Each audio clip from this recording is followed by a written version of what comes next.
You're listening to an Airwave Media Podcast.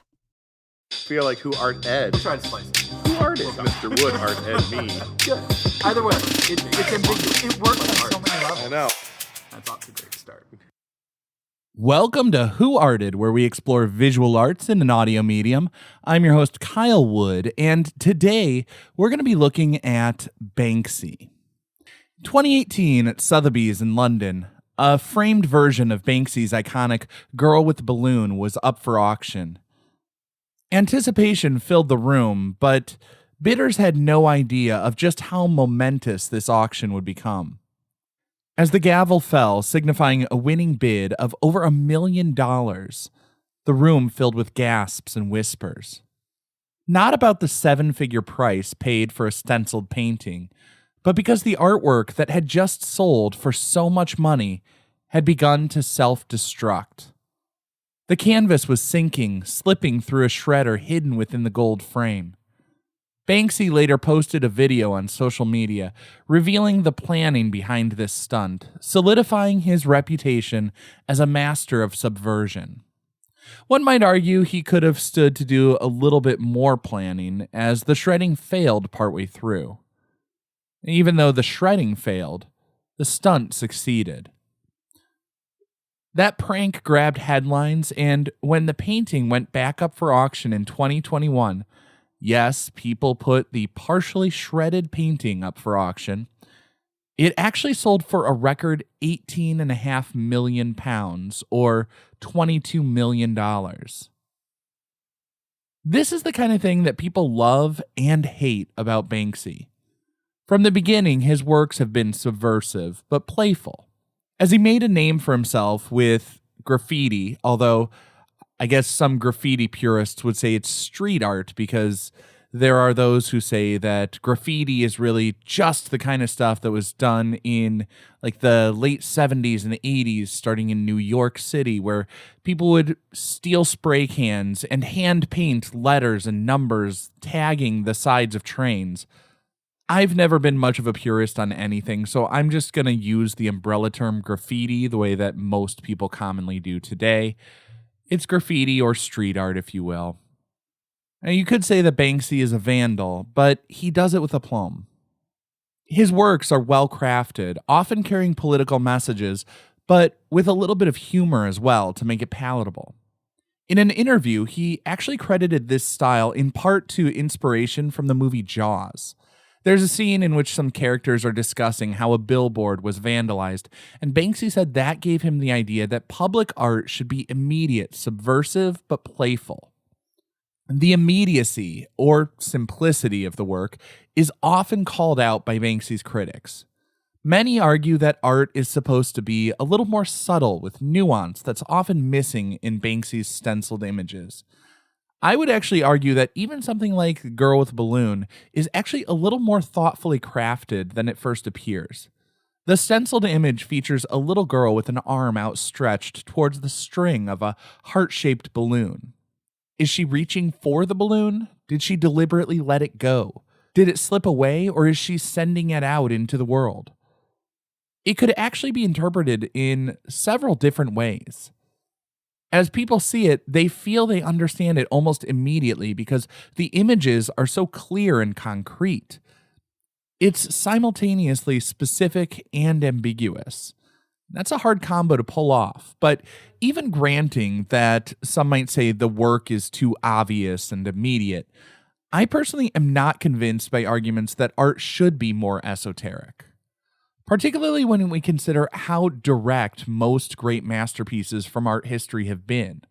I mean, if you look at Picasso's Guernica, Van Gogh's Starry Night, Munch's The Scream, they're all celebrated for the powerful expression that's so immediate. It's obvious to the point of overwhelming the viewer. The difference is that Picasso, Van Gogh, and Munch have all been accepted in the gallery world. They've had the official stamp of approval from all the right tastemakers, but with graffiti or street art, there are no gatekeepers. And for some, that's kind of the downfall, but for others, that's exactly the point. Banksy said he began when he was around 14 years old. When asked why he made graffiti, he simply responded, "Why not?" Now, I personally cannot condone vandalism, so I would remind listeners that it is a crime, and also, you might say it's just rude to deface someone else's property. Banksy said there was a lot of graffiti around him where he grew up. He began making big letters, doing text-based tagging in the New York style, but he said he was not particularly great at it. He would have trouble with the size and the spacing, and it would just take too long. He shifted to stencils because it was much quicker, and he said you can't really mess it up, although I would say there are plenty of DIYers who could attest that there are many ways to make a mess of a stencil. I think the most interesting insight, though, was his statement about living in the city where there are signs posted everywhere telling people what they can and cannot do, and there are billboards telling people what to buy. In this environment, he thought it only seems appropriate for people to be able to find a way to be seen and have their voice heard. For the messages to go two ways and become more a conversation rather than a monologue. I would argue this is the crux of what critics don't like about artists like Banksy and graffiti more broadly. Rather than waiting for museums to recognize his value and collect his work, Banksy walked in and claimed a spot for himself. I mean that literally. He walked into the Tate and other museums and put his paintings on their wall. It's easy to dismiss something like that as a cheap publicity stunt, but you could also consider it as a sort of performance art, as the gesture has meaning, calling into question what goes into museums.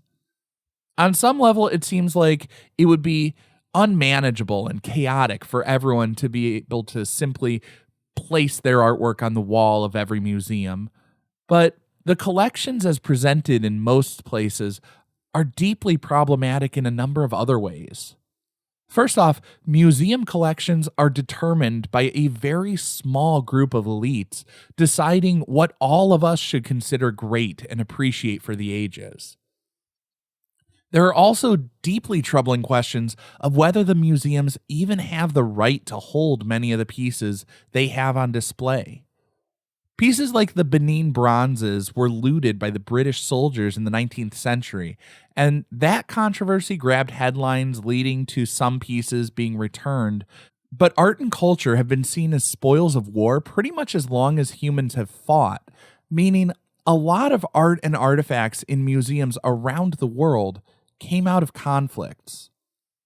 Think for a moment about any mummy you have ever seen on display. That was the result of grave robbing. So why are Howard Carter's crimes more respectable than Banksy's?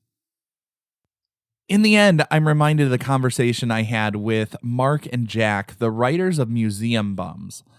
While we were discussing Man Ray, they said, if an artwork provokes strong feelings, whether positive or negative, that's a sign of success. Banksy is a highly polarizing figure in the art world. Just as graffiti and street art is either celebrated as giving voice to marginalized people or dismissed as petty vandalism. As I conducted my research for this episode, I had to laugh as I saw critics saying, quote, "Nobody will remember Banksy in 10 years. Those interviews are almost 20 years old. For me, the ultimate takeaway is that we shouldn't be too quick to dismiss someone or something. When elites begin clutching their pearls, saying that a movement must be stopped and that it just doesn't belong in the galleries, you can bet that movement will be important for generations to come. Just look at the Impressionists, a movement whose name actually came from a derisive critic. Today, it's among the most popular movements in Western art history.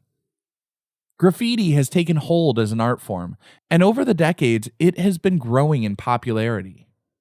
Banksy followed in the footsteps of artists like Keith Haring and Jean-Michel Basquiat, bringing art from the streets to the galleries because art is for everyone. If you want to learn more about any of the artists I referenced in today's episode, just check the links in the show notes.